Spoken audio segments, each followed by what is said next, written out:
Boss is back కొత్తగా ఉంది physique. పూర్తి వివరాలకు చదవండి రేపటి Sakshi Hyderabad edition.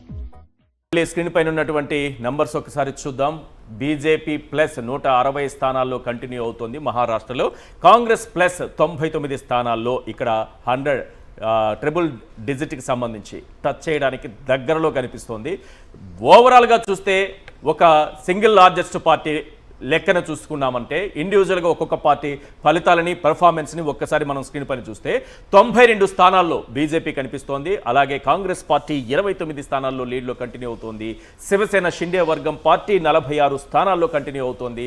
Second place occupy చేసినట్టుగా మనకు కనిపిస్తోంది. థర్డ్ ప్లేస్లో ఎన్సీపీ మనకు కనిపిస్తోంది 37 స్థానాల్లో. ఒకవైపు అజిత్ పవార్ పార్టీని చీల్చి అటు ఎన్డీఏలో కలిసి అక్కడ ప్రభుత్వంలో భాగస్వామి అయినటువంటి పార్టీ ఒక రకంగా వెనకబడింది. దాదాపు దానికంటే 11 స్థానాల్లో ఎన్సీపీ శరద్ పవార్ పార్టీ ముందంజలో కొనసాగుతోంది. ఎన్సీపీ అజిత్ పవార్ పార్టీ కేవలం 29 స్థానాల్లో మాత్రమే ముందుంది. కానీ అందుకు భిన్నమైనటువంటి ఫలితాలు శివసేనలో మనం చూస్తున్నాం.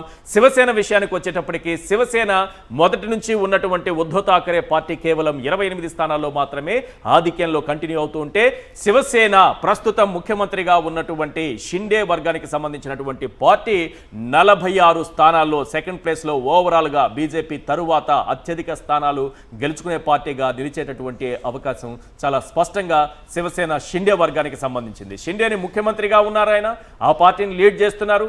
మరాఠాకు సంబంధించినటువంటి ఒక నాయకుడిగా ఆయన ఎస్టాబ్లిష్ కాగలిగారు. అదే సమయంలో సామాన్యులకి మధ్యతరగతికి అందుబాటులో ఉన్నటువంటి ముఖ్యమంత్రిగా ఆయన పేరు తెచ్చుకోగలిగారు.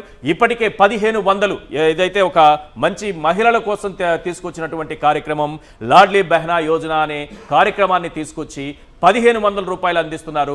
ఈ ఎన్నికల తరువాత దాన్ని 2100 రూపాయలు చేస్తామని కూడా ఆయన హామీ ఇచ్చారు. కొంతవరకు మహిళా ఓటర్ల ప్రభావం ఎక్కువగా ఉన్నటువంటి మహారాష్ట్రలో మహిళా ఓటర్లు ఎటువైపు నిలబడితే ఆ పార్టీ విజయం సాధిస్తుందనేటటువంటి నమ్మకం కూడా కనిపిస్తూ ఉంటుంది ఆయా పార్టీల్లో.